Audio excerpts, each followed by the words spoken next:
রবীন্দ্র জয়ন্তী সামনে, সাম্প্রদায়িকতার বিশেষ জবাব ঐক্যের বার্তায়। এই বাংলার মাটি রবীন্দ্রনাথ নজরুলের, যার রন্ধ্রে রন্ধ্রে রয়েছে সম্প্রীতির বাতাবরণ। কিন্তু সম্প্রতি কিছু অপশক্তি সেই মাটিকে বিভেদের বিষে কলুষিত করতে উঠে পড়ে লেগেছে। এই প্রেক্ষিতে রবীন্দ্র জয়ন্তীকে সামনে রেখে অভিনব উদ্যোগ নিলেন বালুরঘাট পৌরসভার 22 নম্বর ওয়ার্ডের কাউন্সিলর প্রদীপ্তা চক্রবর্তী। ওয়ার্ডের একাধিক দেওয়ালে শোভা পাচ্ছে রবীন্দ্রনাথ ঠাকুরের ছবি ও তার মানবতাবাদী বাণী।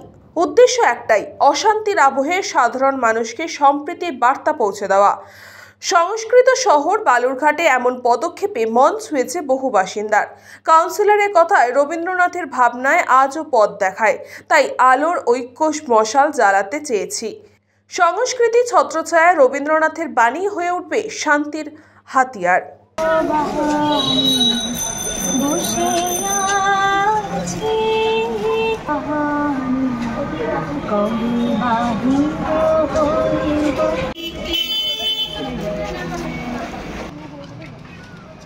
আগামীকাল 25শে বৈশাখ আমাদের বিশ্বকবি গুরু রবীন্দ্রনাথ ঠাকুরের জন্মদিন।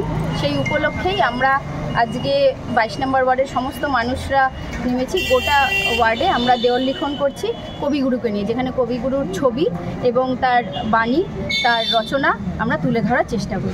এটা আমাদের ব্যক্তিগতভাবে মনে হয়েছে যে রবি ঠাকুরের যে সৃষ্টি, সেটা হচ্ছে কখনোই বইয়ের পাতায় আবদ্ধ থাকতে পারে না, সেটা মানুষের চোখের পাতায় প্রতিনিয়ত যেন থাকে। আমাদের দেশে যেখানে আজকে সবসময় এই সাম্প্রদায়িক সম্প্রীতি, ভেদাভেদি, হিংসা এগুলো আমরা দেখতে পাচ্ছি, সেই জায়গা থেকে দাঁড়িয়ে আজকে এই বার্তা, এই বাণীগুলো আমরা সবসময় সমাজের বুকে ছড়িয়ে দিতে চাই। আর সবাই আমরা জানি বালুরঘাট সৃষ্টি, শিল্প, কলা, সংস্কৃতির জগৎ, এবং সেই জায়গায় আজকে এই ওয়ার্ড থেকে আমরা শুরু করলাম, যাতে এই শহরের বুকে এই বার্তাটা ছড়িয়ে। বিদ্যুৎ কুমার মাহাতোর রিপোর্ট, নিউজ বঙ্গ টাইম।